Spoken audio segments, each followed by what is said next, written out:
very urgent that we begin to deal with, or we continue to deal with our psycho-social challenges.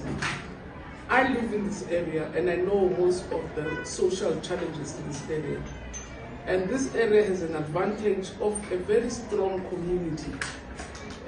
Through its leadership, it's one of the strongest communities that I know that has coherence. And I think what we need to do is to, as a community, say, what is it that we do to support our children, support our schools, but to also work with our children.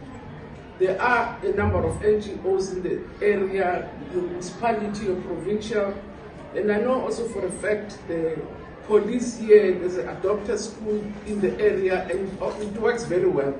So it's to pull together all those resources with the NGO community here to say how do we support our children on matters such as this, because these are societal issues and not only educational.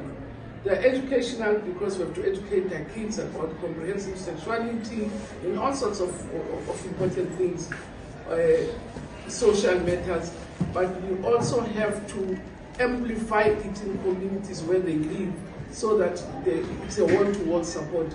But the main reason Elijah came here was to transmit with the school, to really bring our condolences to the school, to the principal and the school community, and commit, and I'm glad that we have NGOs that are here who will remain behind and support the school.